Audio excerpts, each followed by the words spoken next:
dalam kelembagaan ya Tuhan. Dan pada sore hari ini kami akan memasuki ujian skripsi.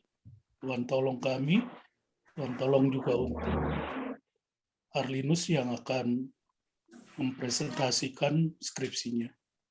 Terima kasih Tuhan, kami serahkan ujian skripsi ini ke dalam tangan pengasih Tuhan. Di dalam nama Tuhan Yesus kami berdoa. Amin. Oke, kita langsung saja untuk Saudara Arlinus yang pada sore hari ini akan diuji tentang tulisan ataupun skripsinya. Oke, kita untuk menghemat waktu. Saya interupsi dulu Pak Alex. Ya Pak. Pak Apolos. Ya Pak. Siapa yang memimpin ujian skripsi ini? Fungsi Pak Alex apa, saya apa? Itu harus dijelasin dulu. Ya. Mestinya akademik penjelasan dulu. Dalam ujian ini mekanismenya gimana? Ya. Itu usulan saya ya. Iya Pak. Silakan Pak Arif. Iya. Jadi pada sore hari ini secara penjelasan akademik untuk yang memimpin pelaksanaan skripsi ini adalah dosen pembimbing 1. Nah, nanti dosen pembimbing 1 yang akan mengarahkan jalannya ujian skripsi pada siang hari ini, Pak. Seperti itu. Nah, Pak Dim posisinya sebagai dosen penguji. Seperti itu.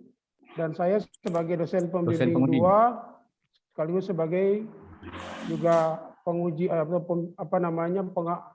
penutup daripada ujian skripsi pada siang hari ini. Jadi langsung dimulai aja sama pembimbing 1 sebagai pengarah atau juga pemimpin dalam sidang skripsi pada sore hari ini. Gitu aja Pak. Jadi Pak Alex selaku pembimbing 1. Ya, pembimbing 1 Pak.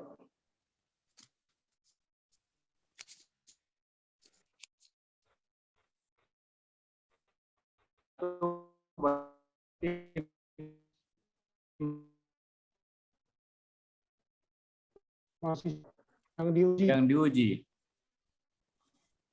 Iya Pak. Dan sekaligus yang mengarahkan jalannya ujian skripsi, dosen pembimbing 1.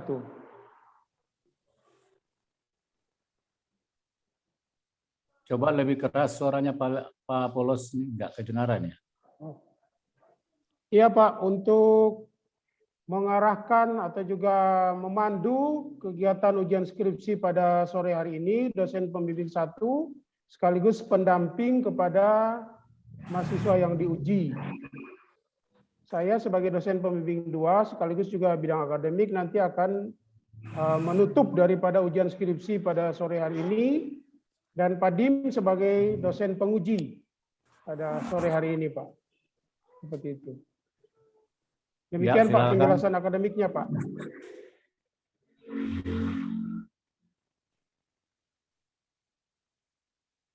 Silakan.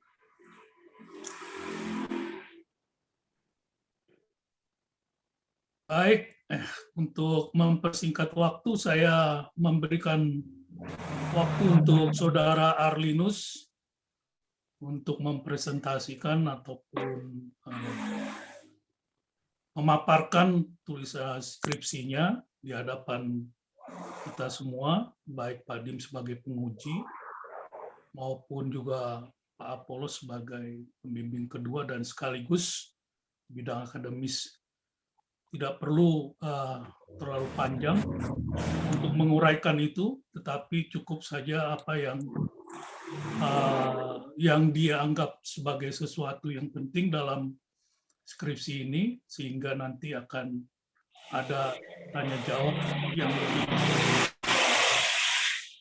lebih menyeluruh seperti itu.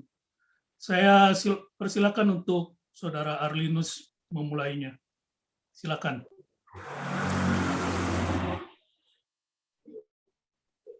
Selamat sore kepada seluruh dosen penguji Saya mengucapkan terima kasih untuk waktu yang diberikan kepada saya pada sore ini. Enggak kedengaran, Yunus. Kurang jelas suaranya. Coba audionya di setel dulu, enggak kedengaran.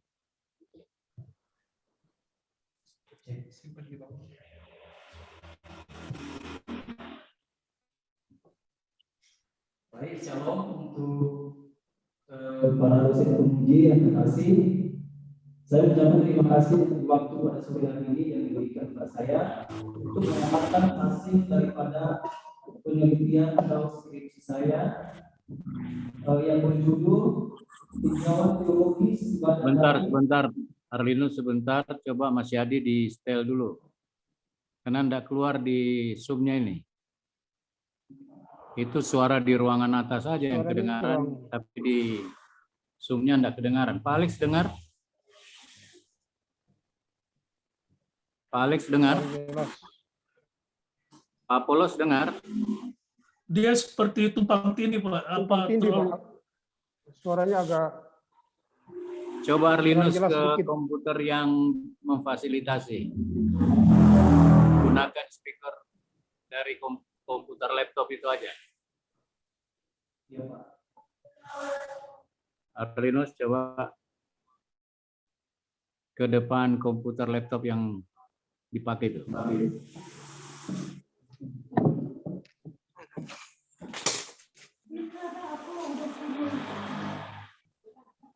Coba pindah Linus ke laptop. kurang jelas. Arlinus, kedengaran nggak Linus? Iya, Pak.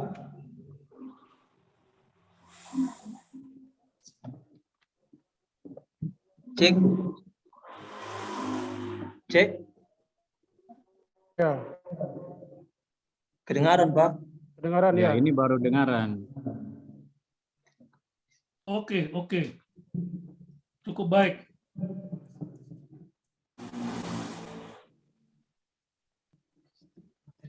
Mulai Arlinus. Pak, sebentar Pak, ini mau tukar posisi laptop dulu.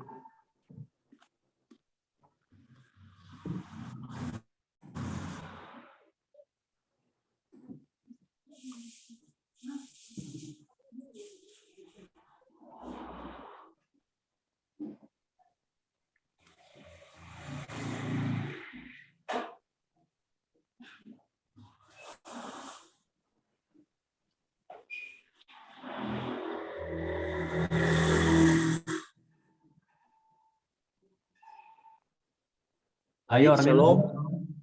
Shalom. Selamat sore, saya menyapa sekali lagi untuk yang terhormat seluruh dosen penguji. Saya mengucapkan terima kasih untuk waktu yang diberikan pada sore hari ini untuk memaparkan hasil daripada penelitian saya yang berjudul Tinjauan Teologis Ibadah Daring di masa pandemi COVID-19 berdasarkan Ibrani 12 ayat 28 dan implementasinya di Gereja Baptis Indonesia Agape Batu. Nah, pada judul skripsi saya ini, saya membagi dalam 5 bab. Yang pertama, bab 1 pendahuluan, bab kedua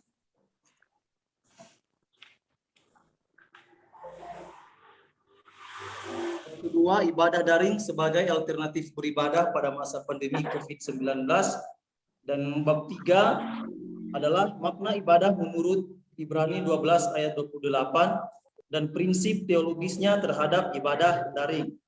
Kemudian dilanjutkan di bab 4, implementasi ibadah daring di Gereja Baptis Indonesia Agape Batu pada masa pandemi COVID-19, dan terakhir bab 5 penutup yang berisi kesimpulan dan saran.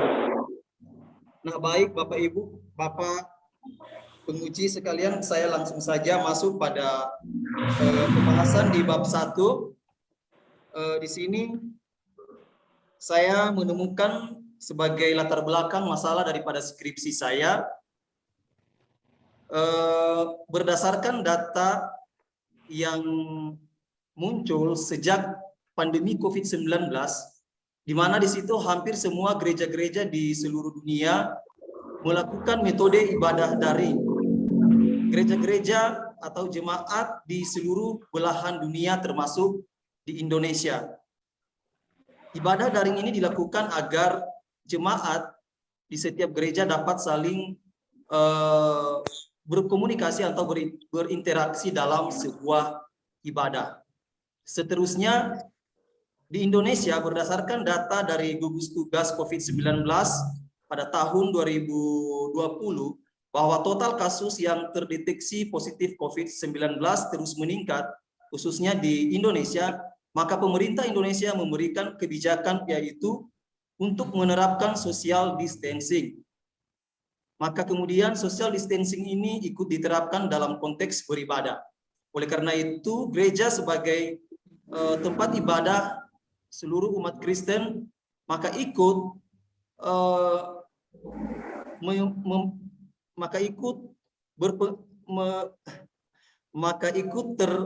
terdampak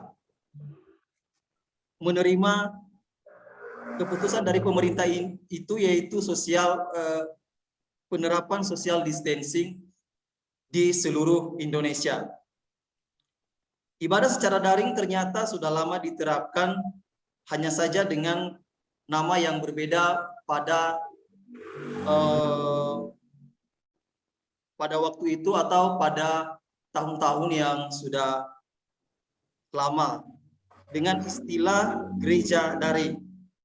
Gereja daring yang dikenal pada waktu itu hanya bersifat komunikasi satu arah. Tetapi perbedaan pada ibadah daring yang kita kenal saat ini, yaitu dengan dapat berkomunikasi secara satu arah, juga dapat diterapkan dengan komunikasi dua arah.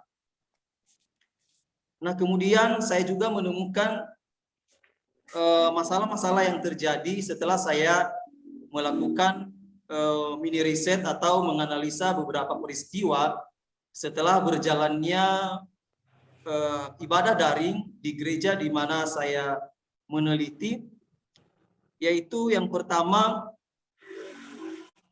terjadinya pro kontra antara gereja-gereja di seluruh Indonesia khususnya, dan bahkan di dalam gereja, di dalam sebuah gereja tersebut juga di antara jemaat tidak jarang mengalami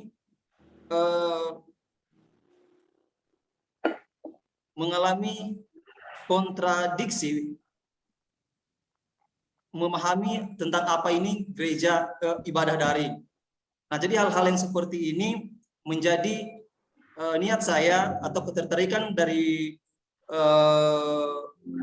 tulisan skripsi ini, sehingga saya tertarik untuk mengangkat judul Tinjauan Teologis Ibadah Daring di masa pandemi COVID-19 berdasarkan Ibrani 12 ayat 28 dan implementasinya di Gereja Baptis Indonesia Agape.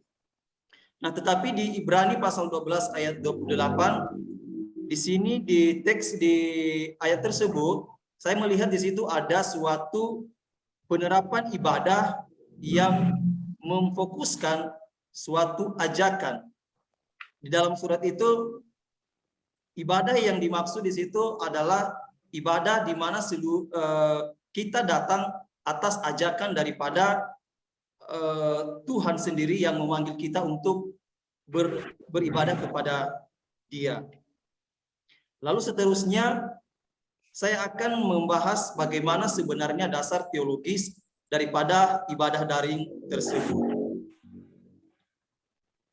Nah, kemudian seterusnya, setelah berjalan beberapa bulan dari awal Maret, seperti yang kita tahu bahwa ibadah daring sudah diterapkan sejak Maret 2020. Ibadah daring tersebut ternyata banyak mendapat masukan-masukan serta keluhan-keluhan dari jemaat seperti yang saya sebutkan sebelumnya, dan terkhusus pada poin ini adalah keluhan-keluhan dari jemaat di mana saya meneliti. Contohnya hal-hal prinsip yang seharusnya tidak terjadi ketika beribadah, misalnya ketika ibadah harus benar-benar fokus mengikuti instruksi daripada sang pemimpin ibadah, itu sudah mulai menghilang. Ya, ada banyak jemaat yang mengikuti ibadah daring tetapi tidak betul-betul menghayati suasana ibadah itu, atau tidak betul-betul sepenuh hati mengikuti setiap tata ibadah yang diselenggarakan oleh gereja di mana saya meneliti. Nah, oleh karena itu, maka seterusnya saya meneliti apa yang sebenarnya dialami atau apa yang menjadi permasalahan sehingga mereka mengungkapkan keluhan-keluhan yang seperti itu. Ya, seperti mereka tidak betul-betul terbangun rohaninya, mereka tidak bisa sungguh-sungguh mengikuti ibadah itu. Bahkan di dalam satu keluarga itu, yang biasanya satu keluarga bisa ikut ibadah semua, tetapi dalam ibadah daring ini ternyata hanya beberapa orang saja di dalam keluarga itu. Sementara seperti anak-anak dan para pemuda remaja itu merasa sukar untuk mengikuti ibadah daring yang diselenggarakan oleh gereja. Nah, hal-hal tersebut yang saya rasa menjadi permasalahan ketika ibadah daring ini atau yang kita kenal ibadah online menjadi hal yang perlu dipecahkan atau diberikan pemahaman kepada orang-orang yang sukar untuk mengikuti ibadah daring tersebut. Dan hal yang lebih khusus lagi, ada sebagian yang mengatakan bahwa ibadah daring itu tidak layak di hadapan Tuhan dan tidak menjadi sebuah ibadah yang diterima oleh Tuhan. Nah, oleh karena itu, nanti di bagian berikutnya saya akan menjelaskan bahwa ibadah daring itu betul-betul memiliki tinjauan memiliki makna teologis yang sesuai dengan Alkitab dan dapat diterima sebagai ibadah yang sesungguhnya yang berkenan di hadapan Tuhan. Nah, seterusnya dari sekian banyak gereja-gereja yang menolak ibadah daring tersebut, maka di Jawa Timur, khususnya di Kota Batu, ada banyak gereja-gereja yang menerima bahkan menerapkan ibadah daring tersebut, termasuk Gereja Baptis Indonesia Agape Batu sebagai tempat penelitian saya. Nah, sebagai gereja yang harus tunduk pada otoritas Allah, pastilah akan terus melakukan ibadah daring. Dan Gereja Baptis Indonesia Agape Batu sebagai gereja yang harus tunduk kepada pemerintah, maka sesungguhnya mereka akan tetap mengadakan ibadah daring itu selama selama adanya kebijakan dari pemerintah seperti yang dari awal saya katakan, yaitu social distancing. Maka berdasarkan paparan dari permasalahan ini, sekali lagi saya katakan, saya tertarik untuk mengangkat judul tinjauan teologis ibadah daring di masa pandemi COVID-19 berdasarkan Ibrani pasal 12 ayat 28 dan tinjauan teologisnya dan implementasinya di Gereja Baptis Indonesia Agape Batu. Kemudian di bab 1 ini juga saya merumuskan ada 3 rumusan masalah .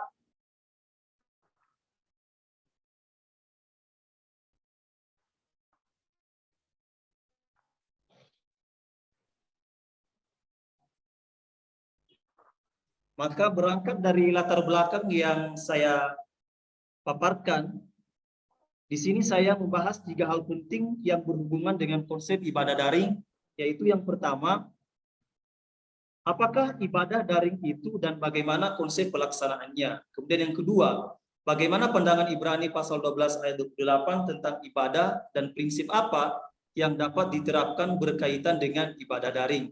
Kemudian yang ketiga, bagaimana implementasi ibadah daring di Gereja Baptis Indonesia Agape Batu. Tujuan daripada penulisan ini untuk menjawab daripada rumusan masalah itu. Yang pertama, untuk mengetahui makna ibadah dan pengertian ibadah daring serta konsep pelaksanaannya. Kemudian tujuan yang kedua, untuk mengetahui makna ibadah menurut Ibrani 12 ayat 28 dan prinsip teologisnya terhadap ibadah daring. Dan tujuan yang ketiga untuk mengetahui implementasi ibadah daring di Gereja Baptis Indonesia Agape Batu. Nah, baik, saya langsung saja masuk pada bab 2.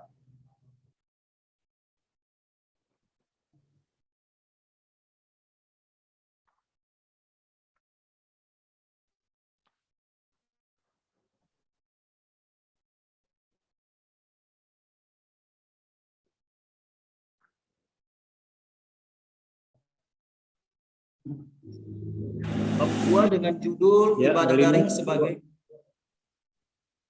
Pak. Ya. Bab 2 ibadah daring sebagai alternatif beribadah pada masa pandemi COVID-19.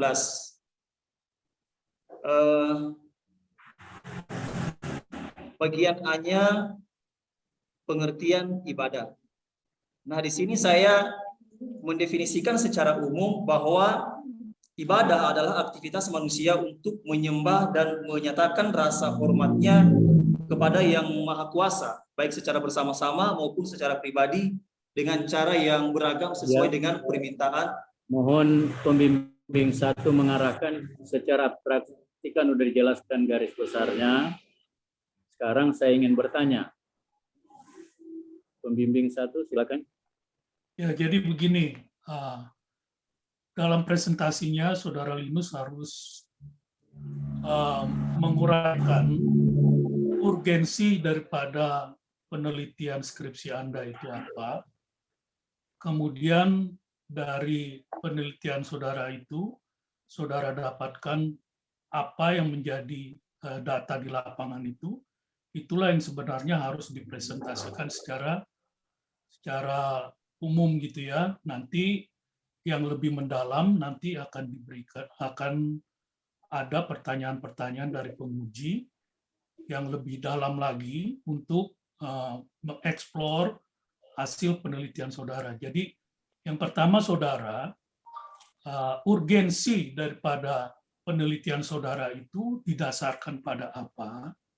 Yang kedua itu apa yang saudara dapat di lapangan tentang yang sesuai dengan hasil penelitian saudara seperti itu.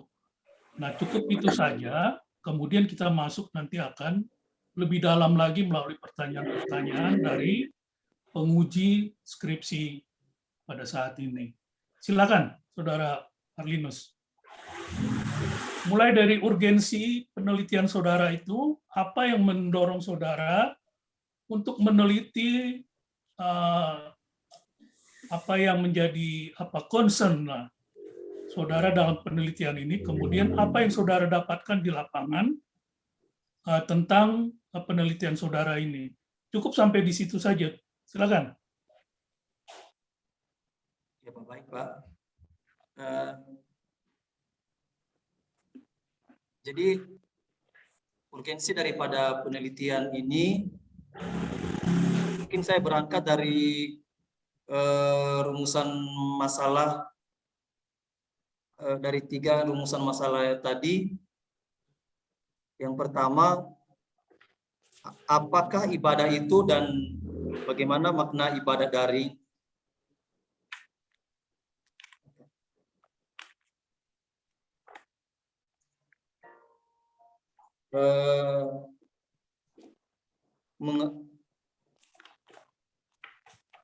Apakah ibadah daring itu dan bagaimana konsep pelaksanaannya? Kemudian pandangan yang kedua, pandangan Ibrani 12 ayat 28 tentang ibadah dan prinsip apa yang dapat diterapkan berkaitan dengan ibadah daring. Dan yang ketiga, bagaimana implementasi ibadah daring di Gereja Baptis Indonesia Agape Batu. Nah, untuk pentingnya penelitian ini sendiri, kenapa saya mengangkat judul ini atau meneliti sesuai dengan judul ini, yaitu seperti yang saya katakan dari latar belakang tadi, bahwa setelah saya menganalisa beberapa peristiwa setelah diterapkannya ibadah daring di gereja-gereja dan terkhusus di Gereja Baptis Indonesia Agape Batu, saya melihat bahwa ibadah daring ini ada beberapa orang, bahkan beberapa organisasi gereja, beberapa kelompok orang yang menolak ibadah daring ini karena dianggap tidak berkenan atau tidak layak di hadapan Tuhan dan tidak sungguh-sungguh dapat membangun kerohanian jemaat, tidak sungguh-sungguh membangun kerohanian keluarga mereka. Nah, oleh karena itu, ditambah lagi ketika ibadah daring itu dianggap selalu terjadi gangguan-gangguan, selalu terjadi masalah-masalah seperti masalah gangguan jaringan, gangguan ketika mengikuti lewat Android, biasa terjadi Oke, ketika saya potong sebentar. Jadi menurut pada prinsipnya Saudara Linus melihat bahwa tentang alternatif ibadah yang ada yaitu ibadah daring mengingat situasi pandemi seperti ini. Nah, oleh sebab itu melalui penelitian ini maka Saudara Arlinus itu membuat 3 rumusan masalah itu. Nah, sekarang kita sudah mendapatkan itu. Sekarang yang maksud saya adalah apa yang saudara temukan di lapangan sesuai dengan 3 rumusan masalah yang sudah Anda buat di dalam skripsi saudara. Silakan. Untuk mempersingkat waktu saja, langsung saja masuk kepada temuan saudara di lapangan sesuai dengan tema ataupun judul skripsi Anda. Silakan.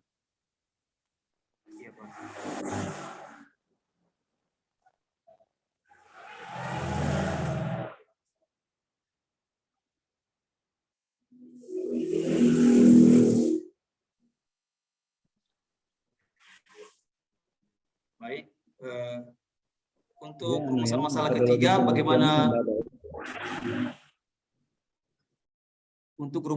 ketiga bagaimana implementasi ibadah daring di Gereja Baptis Indonesia Agape. Hasil daripada temuan saya di situ ternyata ibadah daring itu yang sudah diterapkan oleh gereja tersebut tidak cukup efektif. Dari ke-6 wawancara yang saya sudah wawancarai, 2 orang mengatakan tidak efektif dan tidak cukup membangun kerohanian keluarganya. Kemudian kedua narasumber lainnya mengatakan sebenarnya efektif asalkan dari kita bagaimana kita punya hati untuk mengikuti ibadah daring tersebut. Dan pada poin kedua ini saya menyimpulkan bahwa ketika dikatakan sebenarnya cukup efektif berarti sebenarnya belum efektif. Kemudian yang narasumber keduanya mengatakan kondisi atau situasi kerohanian mereka tetap dalam kondisi normal. Karena kenapa? Mereka dapat membangun rohani mereka sendiri selama pandemi COVID-19. Ketika ibadah daring diterapkan, mereka bisa beribadah sendiri, mereka bisa berdoa sendiri. Bahkan ketika hari Minggu mereka berkumpul bersama dalam satu keluarga dan mereka mengadakan ibadah sendiri tanpa mengikuti ibadah daring yang diselenggarakan oleh gereja. Oleh karena itu saya menyimpulkan bahwa ibadah daring yang diselenggarakan tidak cukup efektif, tetapi pada prinsipnya dari hasil wawancara saya dikatakan di situ mengindikasikan bahwa ibadah daring sebenarnya bisa efektif asalkan kembali pada kesungguhan hati setiap jemaat yang mengikuti ibadah daring tersebut. Begitu, Pak.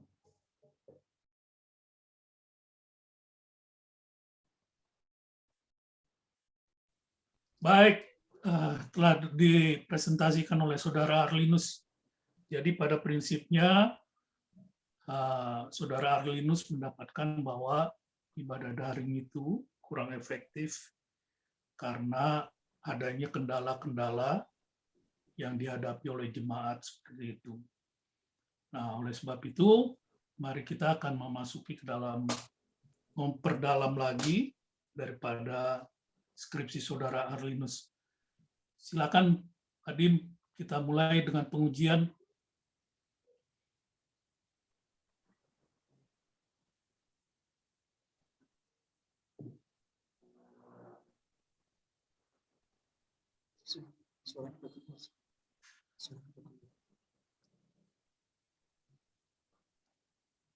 Sebentar Pak, belum keluar suaranya. Speakernya Pak dihidupkan. Coba perhatikan judulnya. Kalau kita lihat di sini, tinjauan teologis ibadah daring di masa pandemi COVID-19 berdasarkan Ibrani 12 ayat 28 dan implementasinya. Nah, coba kita lihat variabel pertamanya, yaitu ibadah daring di masa pandemi COVID-19. Ya toh? Yang mau dilihat secara teologis, apakah itu bisa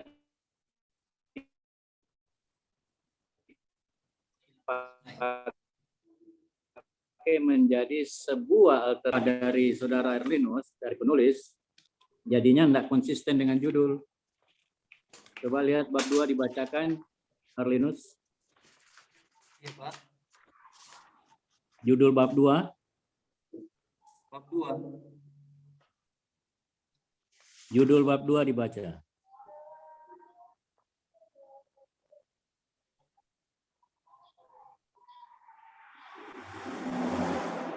Ibadah daring sebagai alternatif beribadah pada masa pandemi COVID-19. Ya. Jadi ibadah daring sebagai alternatif beribadah pada masa COVID-19, ya kan? Sedangkan di judul tinjauan teologis terhadap ibadah daring di masa COVID-19. Sehingga ibadah daring ini menjadi suatu yang berbeda dari judul dan bab 2-nya. Seharusnya kalau mau konsisten dengan ini, maka dibuat judulnya ibadah daring sebagai alternatif beribadah pada masa pandemi 19 berdasarkan Ibrani 12:28, suatu tinjauan teologis. Nah, suatu tinjauan teologis berdasarkan Ibrani 12:28 dan implementasinya dan seterusnya. Nah, itu baru judul dengan apa yang di breakdown di dalam isi sama gitu ya. Nah, kalau ibadah daring itu sebagai alternatif yang ditinjau secara teologis, maka ibadah daring itu dicari maknanya sebagai ibadah. Apakah dia memenuhi unsur berdasarkan nanti eksegese Ibrani 12 ayat 28? Kalau memang benar, berarti saudara penulis jangan terpancing dengan pernyataan-pernyataan subjektif dari setiap responden yang melihat sisi kekurangan dari ibadah daring. Justru tujuan penulis menjadikan ibadah daring alternatif, bukan begitu? Iya, Pak. Atau ikut tidak menyetujui ibadah daring? Di mana makanya tadi pembimbing 1 menanyakan hasil penelitian di jemaat itu apa, ya kan? Nah, itulah yang dipakai dasar untuk melakukan sebuah evaluasi terhadap ibadah daring.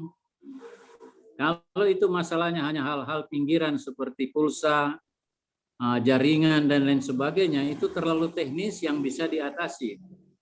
Tapi substansi ibadah sendiri, baik daring maupun online, menurut penulis itu kan yang harus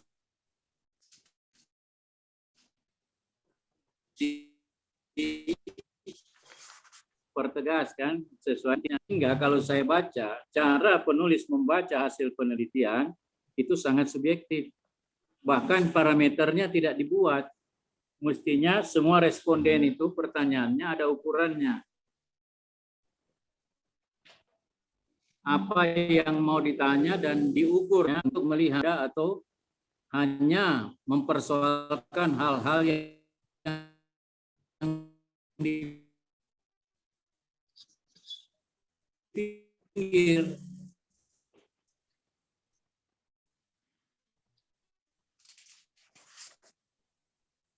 Dan begitu.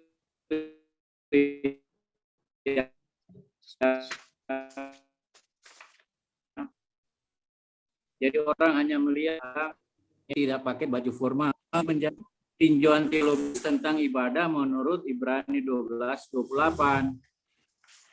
Nah, itu yang pertama dari saya, Arlinus.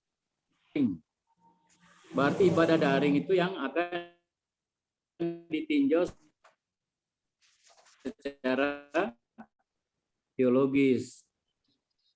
Nah, kalau dia mau ditinjau apa itu kekurangan atau masalah-masalah yang fenomenal dari sebuah ibadah daring.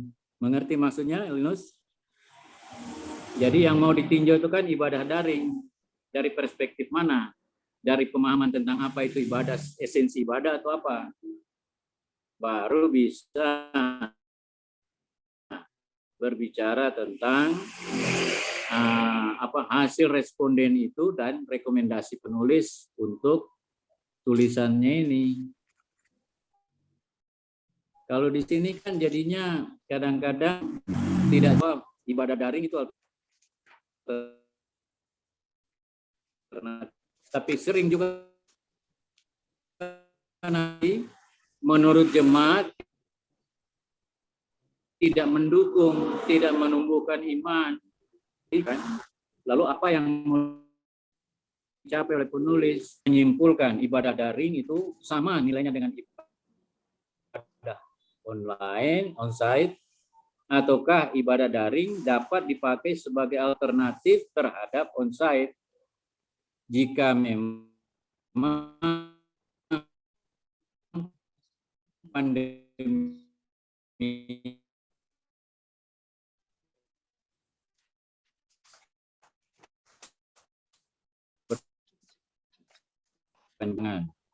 seperti sekarang ini kan sudah mulai dilonggarkan. Gerakan PPKM apakah kembali ke daring itu sama nilainya dengan online? Ini yang harus disiapkan secara konseptual bagi jemaat GBI Agape ya. Jadi yang timbul dari orang-orang yang ada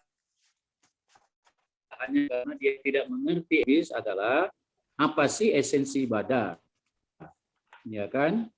Sehingga dengan memahami itu maka ada satu keyakinan baik onsite maupun online dua-duanya punya nilai yang sama. Gitu Pak Alex.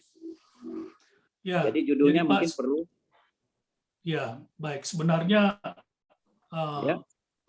sebenarnya Pak Arlinus itu Pak sebenarnya sudah membuat satu rumusan ataupun kesimpulan tentang pemahaman dari jemaat GBI Agape tentang ibadah itu, yaitu di dalam halaman yang ke-63 sudah ditulis bahwa secara umum jemaat GBI Agape itu mengetahui makna daripada ibadah itu sendiri. Itu terlihat dari responden yang diwawancara oleh penulis Saudara Arlinus. Seperti itu Pak. Jadi sudah sebenarnya ibadah itu secara umum jemaat sesuai dengan narasumber yang diwawancarai mengerti dengan benar makna ibadah itu secara umum gitu ya Pak ya. Seperti yang di dalam halaman yang ke-63 itu, yaitu adalah sikap yang benar di dalam beribadah kepada Tuhan. Itu cuma ya memang tidak seharusnya Saudara Linus menyampaikan itu secara umum. Ya, kemudian dalam ibadah daring itu juga dibuat wawancara oleh Saudara Arlinus adanya kekuatan, kelemahan, dan tantangan. Nah, itu silakan kalau Saudara Arlinus bisa menjawab apa yang menjadi pertanyaan dari Adim sebagai penguji itu tentang ibadah daring itu sendiri. Karena memang Saudara Arlinus sendiri membuat pertanyaan tentang tantangan, kekuatan, dan kelemahan. Nah, seharusnya itu silakan disimpulkan oleh Saudara Arlinus untuk menjawab tentang konsep makna teologisnya. Seperti itu. Tentang tantangan, kekuatan, dan kelemahan. Sebelum Arlinus menjawab, contoh, hasil responden itu kan tidak ada parameter oleh karena Arlinus sendiri tidak punya acuan apa yang mau dipakai mengukur jawaban mereka. Sehingga analisa terhadap jawaban responden, misalnya contoh, tantangan. Ketika Arlinus mewawancarai wicaksana administrasi kepala yang adalah bendahara gereja, isunya adalah keuangan yang menurun secara drastis. Ya toh? Untuk usia jemaat dan seterusnya, persembahan hanya seadanya, sukar memberikan lewat rekening.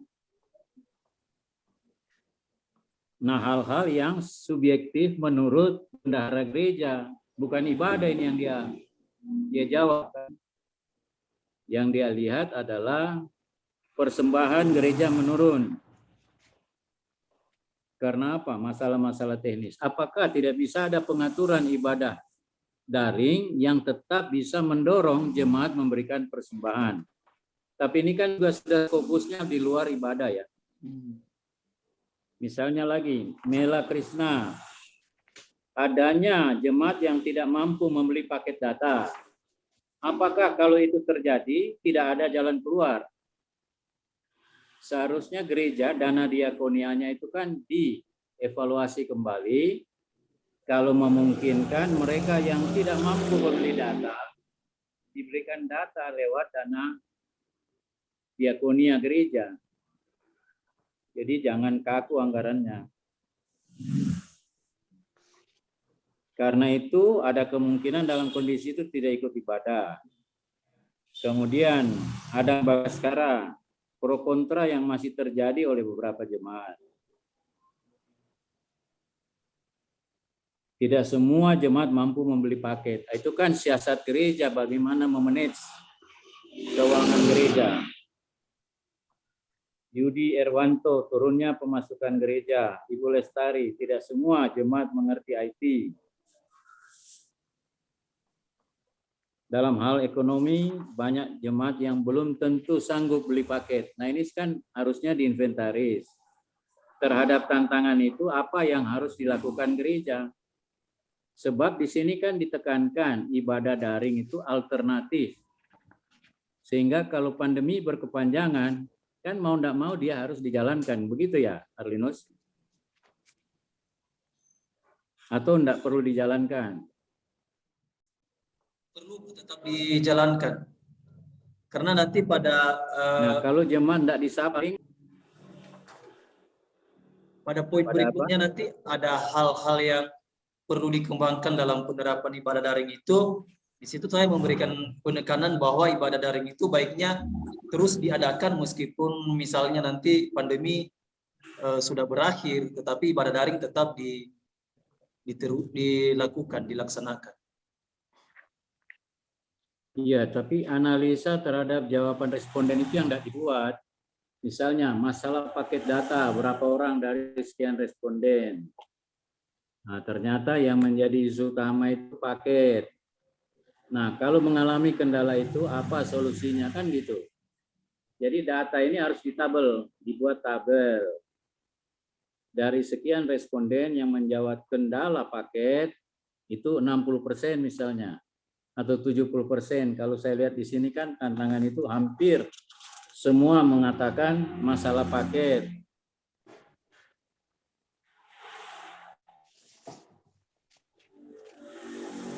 Coba di halaman 66 ya.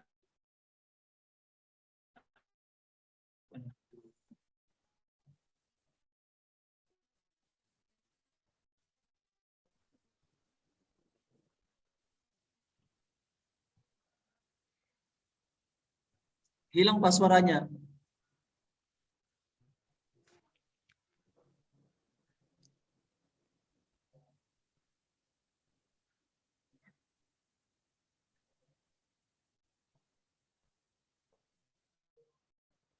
Terputus.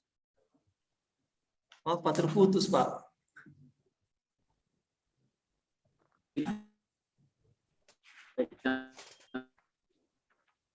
Melihat bahwa ibadah daring Kenapa sih?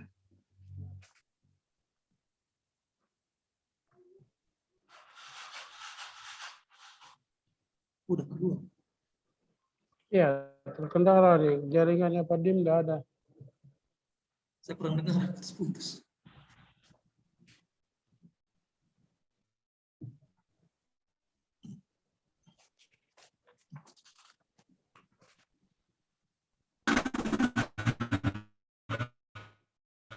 ya. Jadi dianalisa permasalahan berkaitan dengan ibadah daring. Itu loh. Itu yang dipertanyakan sebenarnya. Dari penelitian Saudara Arlinus, apa yang Saudara Arlinus temukan berkaitan dengan keluhan jemaat dan ibadah daring? Nah, itu ya. Itu harus dianalisa. Jadi analisa terhadap jawaban itu harus dideskripsikan dengan betul. Ini kan tidak dianalisa. Nanti kesimpulan umum hanya bisa kita dapatkan kalau analisa terhadap wawancara itu kita buat. Atau hasil daripada wawancara itu, maka persoalan utama ibadah daring di jemaat ini adalah berkaitan dengan keuangan jemaat, keuangan gereja, dan lain sebagainya. Berdasarkan analisa yang dibuat di dalam tiap pertanyaan yang diajukan penulis. Maaf Pak, suaranya putus-putus Pak. Nanti tidak kelihatan.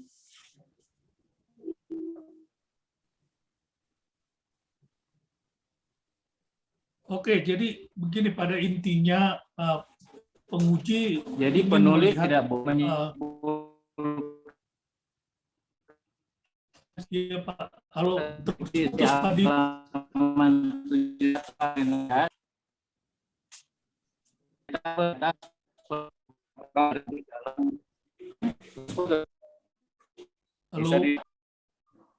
Halo Pak Dim, terputus-putus Pak. Putus-putus Pak suaranya. Ya.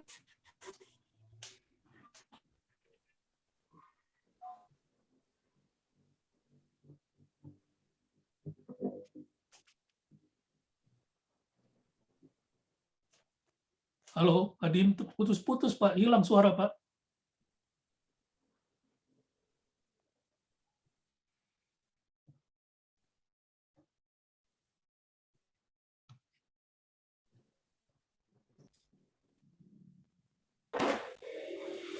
Ya, gimana Pak Lex? Terputus-putus tadi Ya, Pak, ini. jadi banyak yang hilang apa? Ya, Iya, Pak. silakan Pak, silakan. Ya, jadi dari saya pertama judul harus dilihat kembali supaya itu konsisten dengan bab 2-nya. Sebab bab 2 itu kan ibadah daring sebagai suatu alternatif yang ditinjau secara teologis. Berarti di situ kan tujuan penulis ingin meneguhkan ibadah daring sebagai pilihan kalau memang onsite tidak bisa dijalankan. Maka dia berusaha mencari pembenaran teologis lewat tinjauan teologis. Ibrani 12:28 itu kan. Atau kemana sih arahnya? Di tujuan penulisan, penulis sebenarnya ingin meneguhkan daring atau ikut mengeliminasi daring. Silakan Arlinus. Iya, Pak. Saya dari judul itu, Pak, Ya. daring itu Nggak usah pakai mic, sebenarnya- Linus. Langsung di komputer lebih jernih. ya, saya mau mencari prinsip-prinsip ibadah itu yang terdapat di Ibrani pasal 12 ayat 28 yang kemudian menjadi dasar untuk ibadah daring sebagai Oke, makna singkatnya berarti penulis mau meneguhkan ibadah daring itu sama nilainya Iya, Pak. dengan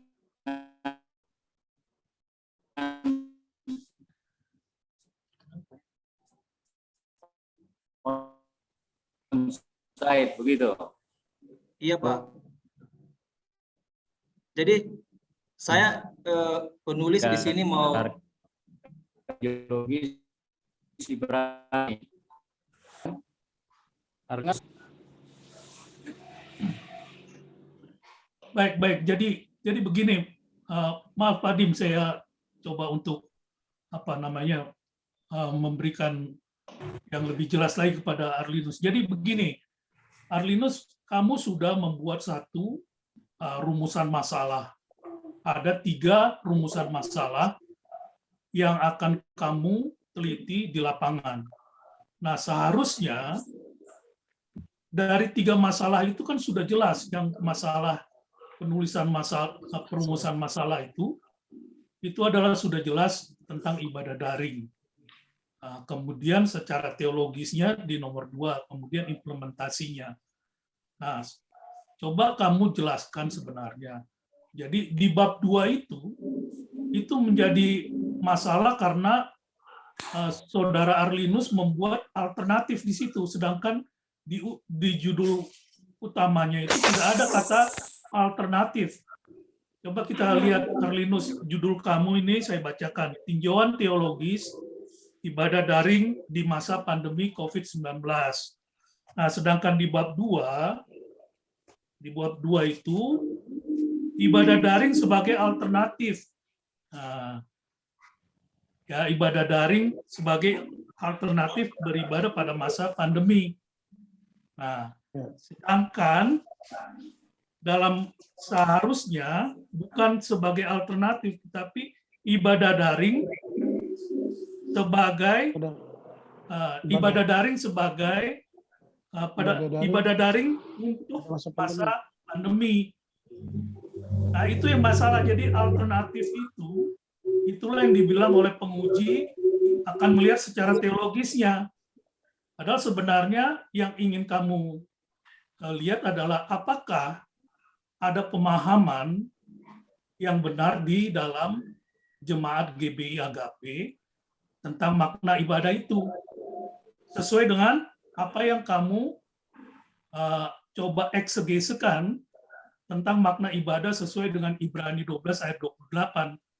Kemudian dari ibadah itu, pengetahuan ibadah itu, yang ibadah daring itu atau ibadah itu sesuai dengan tinjauan teologisnya, maka kamu harus melihat apakah itu sudah terimplementasi dengan baik di dalam kehidupan jemaat seperti itu.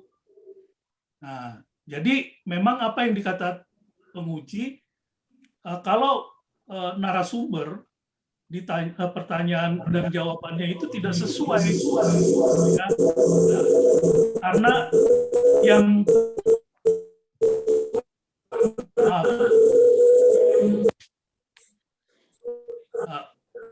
karena yang bisa diperbaiki, ini agak terganggu juga konsentrasi akhirnya hilang juga. Jadi sebenarnya yang ingin kamu lihat di lapangan itu adalah apakah ibadah daring ini di masa pandemi ini terimplementasi atau tidak di GBI itu. Nah, itu sebenarnya sesuai dengan Masuk ya. Mic-nya dipindahin. Mic-nya dijauhkan.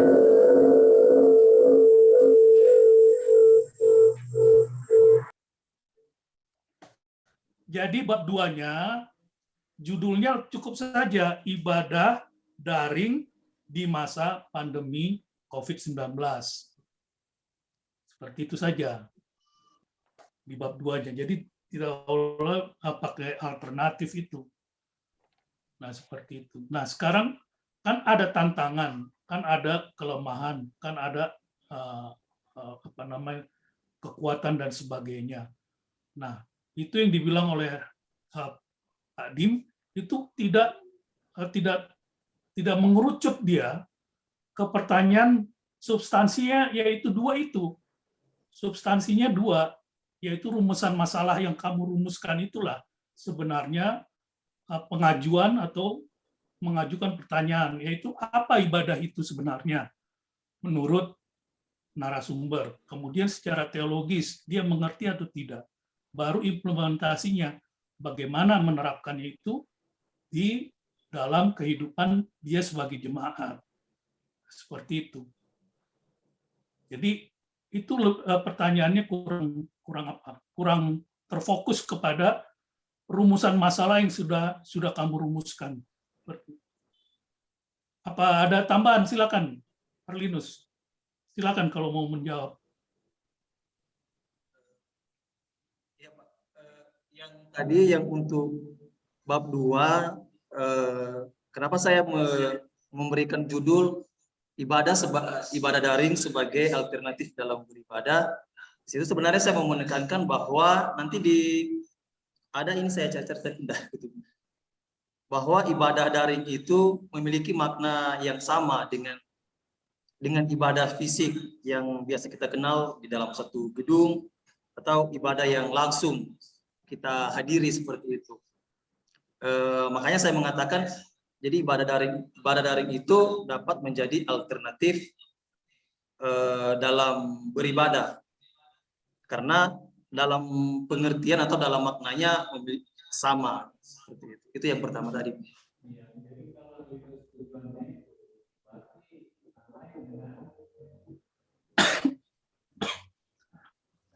Speakernya Pak dihidupkan Pak Dim.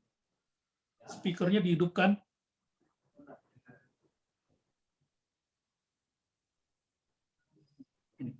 Iya, jadi sama seperti Pak Alex bilang. Kalau yang menjadi acuan itu penelitian di jemaat tentang pelaksanaan ibadah daring, itu yang dianalisa. Lalu diusulkan menurut hasil eksegese, sebenarnya bagaimana seharusnya jemaat mensikapi ibadah daring. Tapi kalau suatu alternatif, berarti kan tujuan akhirnya seperti Arlinus katakan, bahwa ibadah daring sama nilainya dengan ibadah onsite kan. Nah, kalau itu seperti itu, maka semua keluhan dan kekurangan daring tidak boleh dijadikan pokok yang diangkat di dalam penelitian jemaatnya. Gitu ya Pak Alex? Iya Pak. Jadi itu, makanya saya mulai dari judul.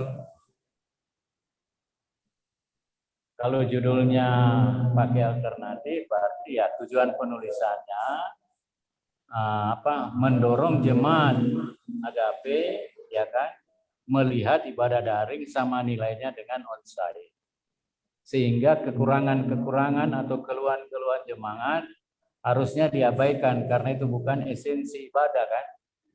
Nah, untuk itu diperlukan ya strategi gereja bagaimana mengatasi fenomena berkurangnya persembahan jemaat, fenomena tidak semua jemaat bisa beli paket. Antara lain kalau tidak bisa beli paket, bisa nggak gereja membuat program dana diakonia dipindahkan ke Dana bantuan paket bagi jemaat yang tidak mampu beli paket. Nah, itu baru sinkron. Kalau ini kan jadinya tidak jelas itu tujuan akhir dari tulisannya Arlinus. Di satu sisi mengakomodir keluhan jemaat sehingga tidak mendorong daring sebagai alternatif. Maka tadi Pak Alex usulkan, kalau memang seperti yang awal Arlinus mau buat, ya ibadah itu diteliti, ya kan, dalam penelitian di tengah jemaat, baru kemudian secara teologisnya dilihat eksegesinya, kemudian di kesimpulannya, nah berarti lain gitu tujuan akhirnya kan. Mungkin nanti Pak Alex sebagai pembimbing satu ya, membuat perbaikan mulai judul kan?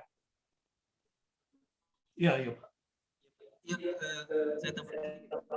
Itu yang di bab 4 itu memang betul itu yang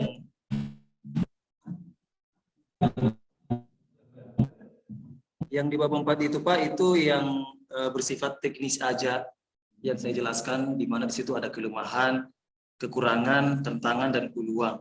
Tetapi pada sebelum itu, sebelum saya memperoleh data yang seperti itu, saya sudah menemukan bagaimana pemahaman jemaat tentang ibadah itu sendiri dan pemahaman mereka tentang ibadah daring sekaligus. Nah, di situ kebingungan penulis. Mestinya di pendahuluan itu sudah jelas ya. Kalau ini kan Arlinus ada dua hal yang tidak kena mengenakan. Pertama, esensi ibadah untuk membenarkan ibadah online sebagai alternatif. Padahal yang diangkat di dalam permasalahan latar belakang masalah ialah ibadah daring itu menjadi masalah di tengah jemaat. Nah, hasil penelitian yang menyatakan itu sesuai pertanyaan 1, 2, 3 itu yang harusnya dianalisa oleh penulis ya dalam bab yang khusus. Tidak boleh langsung menyimpulkan, tetapi dibuat tabelisasi dulu. Yang mengatakan A itu berapa, yang B berapa, sehingga persentase tertinggi halangan untuk daring adalah A misalnya, ya kan? Karena itu nanti usulannya bagaimana mensiasati A. Nah, ini yang mesti clear gitu ya. Arlinus itu mau menekankan pemahaman jemaat tentang esensi ibadah atau mau mengetahui fakta yang terjadi di dalam kehidupan jemaat berkaitan dengan ibadah daring di era pandemi. Nah, itu kamu tidak boleh memberikan kau punya presuposisi. Ya, data itu kamu harus olah secara objektif. Ya. Lalu disajikan apa adanya, baru pandangan eksegese Ibrani itu disarankan di kesimpulan dan penutup. Lihat perbedaannya nggak? Lihat ya. Saya kira itu Pak Alex. Ya. Pembimbing Jadi, dua kan? Silakan Pak Apolos. Ya, untuk pembimbing 2, saya kan tidak mengoreksi isinya, hanya mengoreksi tata bahasanya saja atau juga pengetikan dan seterusnya. Cuma ya kalau saya melihat judulnya dengan seperti tadi Pak Dim katakan itu memang agak kurang sinkron, mungkin nanti ini saja diperbaiki dalam pembimbingan berikut supaya bisa lebih sempurna sebagaimana apa yang disampaikan Pak Dim tadi. Jadi ini merupakan satu tulisan yang bisa dipertanggungjawabkan lah seperti itu. Nah, yang ingin saya sampaikan saja untuk memperlengkapi ini menyangkut isi daripada ini masalah pertanyaan-pertanyaannya itu apakah tidak perlu dilampirkan dalam isi daripada skripsi ini? Seharusnya dilampirkan semua. Harusnya dilampirkan pertanyaannya. Kuesioner. Ya, itu nanti dari hasil akhir daripada ujian skripsi itu Ada Pak, ada. dari percetakan yang terakhir itu akan dilampirkan semua, Pak. Termasuk izin penelitian. Izin persetujuan penelitiannya gereja, juga ya, harus semua itu dilampirkan dan Iya. juga catatan pertanyaan yang Saudara Linus sampaikan bisa dilampirkan dalam skripsi ini. Nah, jadi menyangkut isi ya saya tidak bisa banyak memberikan komentar sebagaimana pembimbing 1 dan juga penguji tadi sudah menguraikan banyak hal, jadi tinggal disempurnakan sajalah seperti itu. Iya.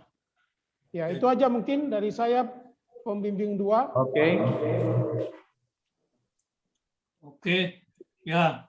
Jadi pada prinsipnya perbaikan itu adalah menyangkut tentang lebih fokusnya pertanyaan yang harus diajukan kepada narasumber, yaitu tentang ibadah daring itu. Jadi sebenarnya, tolong dicatat Arlinus. Minta Linus mencatat apa yang dikatakan sama dosennya supaya bisa dikerjakan. Iya Pak. Nah, jadi pertanyaannya itu hanya 3 sebenarnya, sesuai dengan rumusan masalahmu yang sudah dibuat. Jadi 3 variabel itulah yang mencakup pertanyaan untuk kepada narasumber di lapangan. Misalnya, apakah ibu atau bapak mengerti makna ibadah? Ya. Terus yang kedua, apakah ibu mengerti atau bapak mengerti makna ibadah sesuai dengan Ibrani 12 ayat 28? Kemudian apa implementasi ataupun secara praktisnya bagi ibu tentang pengetahuan ibu atas ibadah pertama, kedua, kemudian di dalam ibadah daringnya. Hanya 3 itu sebenarnya, jangan kemana-mana, gitu ya. Jadi rumusan masalah itulah yang harus kamu jawab. Harus cari jawaban di lapangan dalam penelitian Arlinus. Terus yang kedua, tolong dicatat juga, di dalam kesimpulan, itu Arlinus tidak perlu lagi menguraikan 3 variabel itu. Jadi kesimpulannya adalah secara teologis dapat dikatakan bahwa Jemaat GBI Agape Batu mengerti tentang makna ibadah, misalnya seperti itu. Sesuai dengan data yang penulis dapatkan di lapangan melalui para narasumber. Jadi pertanyaan ketiga variabel itu sudah cukup. Jadi tidak perlu lagi kemana-mana lagi. Seperti itu. Nah, nanti kalau dilihat tantangan dan kelemahan dan itu bisa saja, tapi itu tidak mendukung apa yang menjadi prioritas utama dalam penelitian. Ya. Penelitian yang ingin Saudara Arlinus ingin dapatkan adalah apakah secara teologis itu terimplementasi oleh jemaat. Itu saja sebenarnya. Jadi tidak perlu ada yang pro kontra, ada yang paket data dan segala macam. Tidak perlu seperti itu. Jadi cukup itu saja.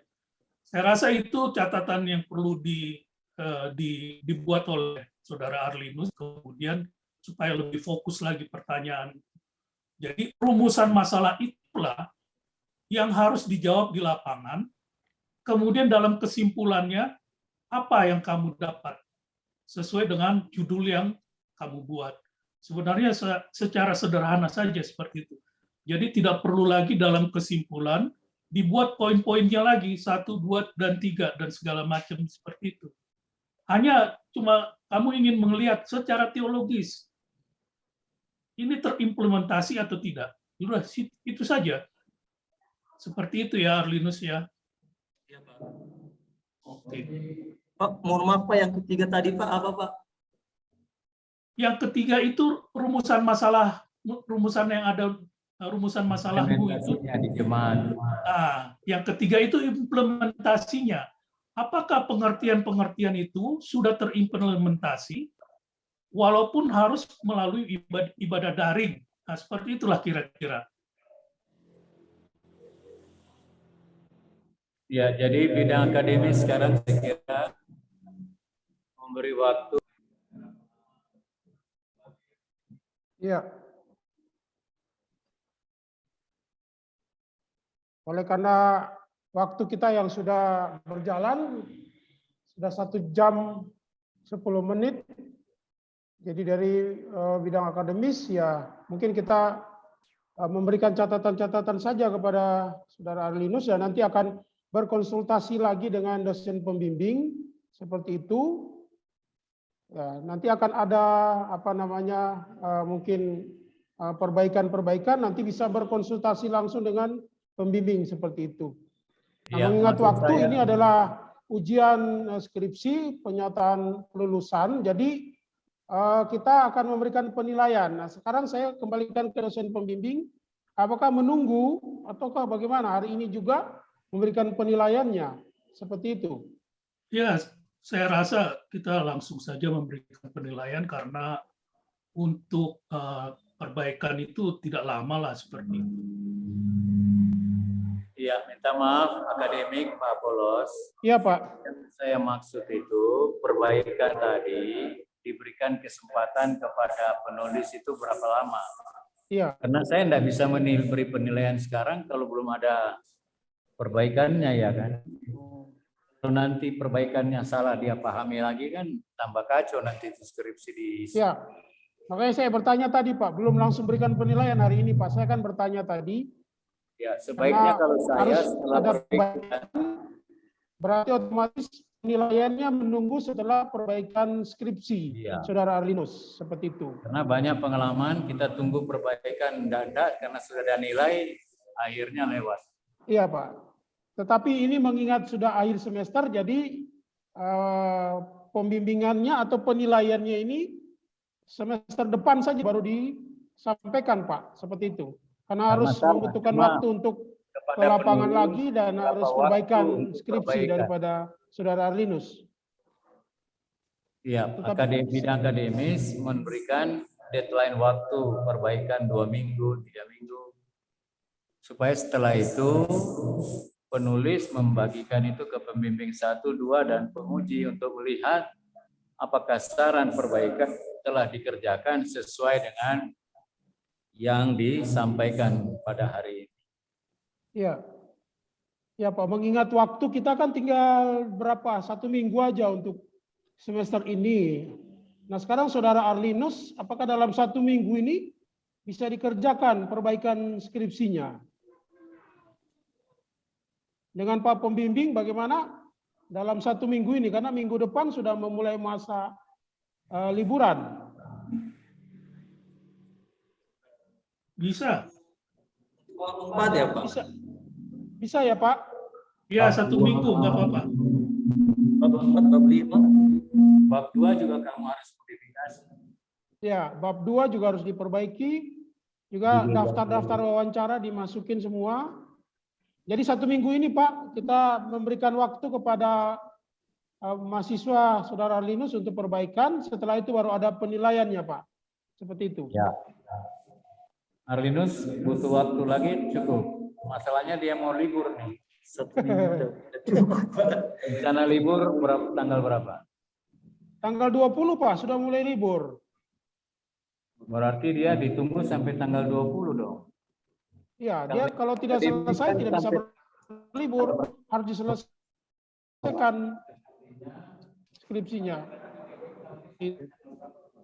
Jadi Ya, itu Pak, artinya, kita berikan waktu 1 minggu untuk perbaikan, nanti diserahkan lagi kepada dosen pembimbing dan dosen penguji. Nanti akan dilihat apakah sesuai dengan masukan-masukan pada hari ini dalam ujian skripsi. Seperti itu. Oke. Oke Pak. Ya, demikian kita mengakhiri ujian skripsi kita pada sore hari ini. Kita akan berdoa. Mari kita berdoa.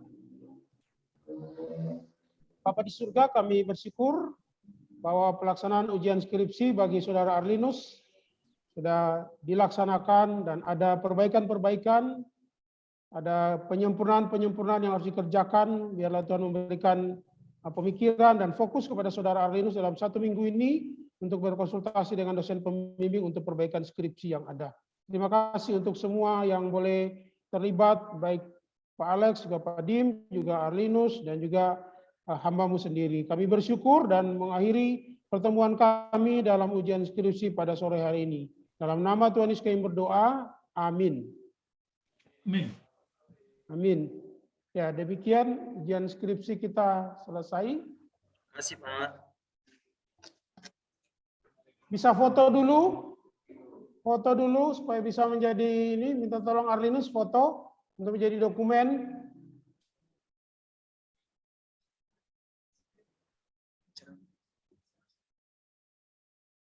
Sudah?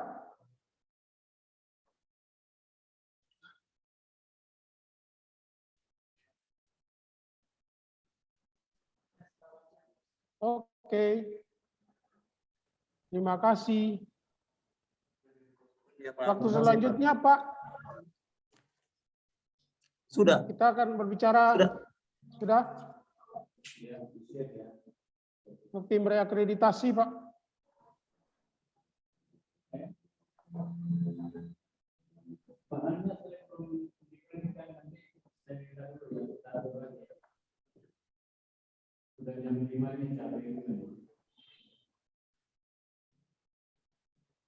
Halo. Nanti saya minta Pak Nino berikan dulu saya pelajari ya. Bahannya dari tangan saya yang berikan. Oke.